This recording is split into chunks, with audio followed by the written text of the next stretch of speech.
RBI will have to be like a very skilled trapeze artist. But a couple of things to pass through. One is, I think we have to recognize the fiscal policy is contracting, not expanding. Okay, right? So it's withdrawing stimulus, not adding to it, but it's withdrawing it more slowly. It's 0.2% of GDP this year. If you 6 goes to 6.4.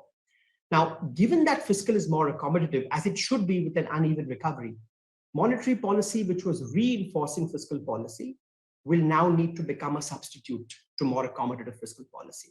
If for no other reason, that inflation has been stickily between 5 and 6%. More worryingly, inflation expectations, whether you look at households or businesses, have gone up.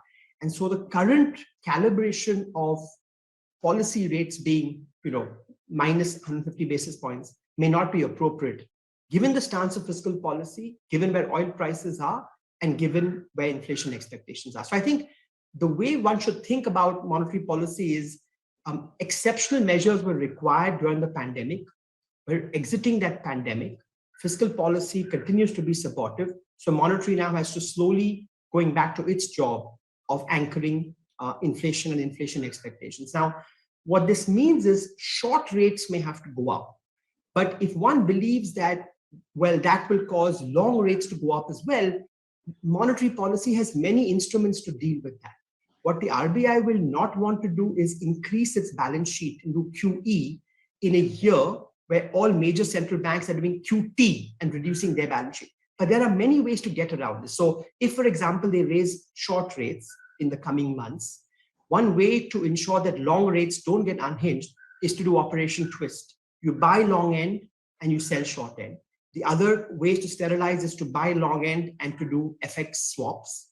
The third could be if your balance of payments is in a deficit, essentially you're selling dollars and soaking in rupee liquidity. What all of this does is it doesn't change the size of the balance sheet, it just changes its composition from NDA and NFA or long end to short end. So I think there are ways to accomplish both objectives. Raise monetary policy as inflation warrants, but then use your tools tactically to ensure that the long end doesn't get unhinged.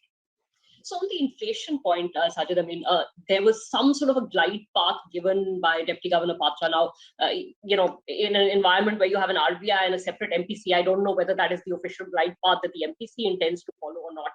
But given that, you have been above 4% on the headline, maybe not above 6%, but above 4% certainly for a large number of months, 4 has remained high. Should that inflation lever itself be enough for them to act now? And will they act via just the reverse repo, or is it, are we coming closer to acting via the repo, which actually is the policy rate at the end of the day? So, you're exactly right. Central banks look at Taylor rules and they say, well, there's an output gap and there's an inflation gap. And because the output gap is so large, let me focus on that. But in the third year of the pandemic, you have to rebalance that the weight has to move away from the output gap towards inflation, especially since fiscal policy is working to address an uneven recovery. So the division of labor has to be, let fiscal address that uneven recovery, let me focus on the other gap. Now, what is the sequence of events? I think quite apart from where real rates need to be, we spoke last time about this, it's the volatility at the short end. But the sheer width of the corridor with repo at 4 and reverse repo at 335 is meant, given that banks have the choice of how much to. So this is a classical prisoner's dilemma, where every bank said, I want to lock in a higher yield at an auction. And I'll borrow in the overnight money market because some other bank will save over there. Well, every bank did that. There was nothing in the overnight money market.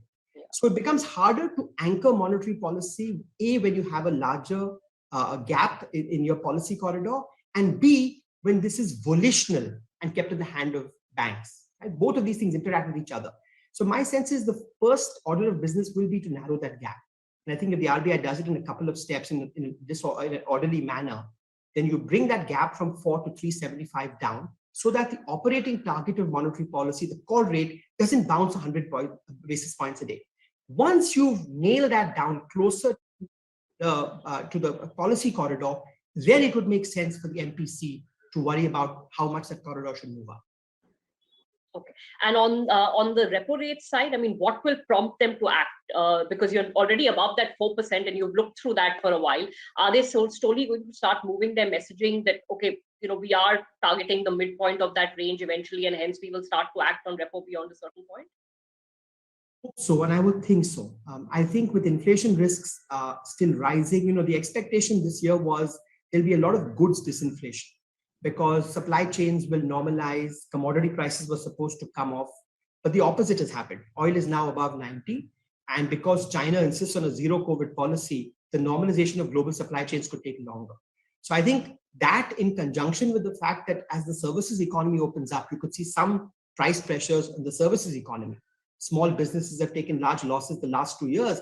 As demand becomes more inelastic, they'll have more space to actually raise prices in the services sector.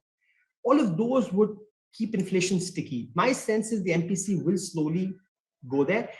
I don't think it's anyone's contention that you should force inflation from 6 to 4 in a year. There should be a glide path given the state of the economy.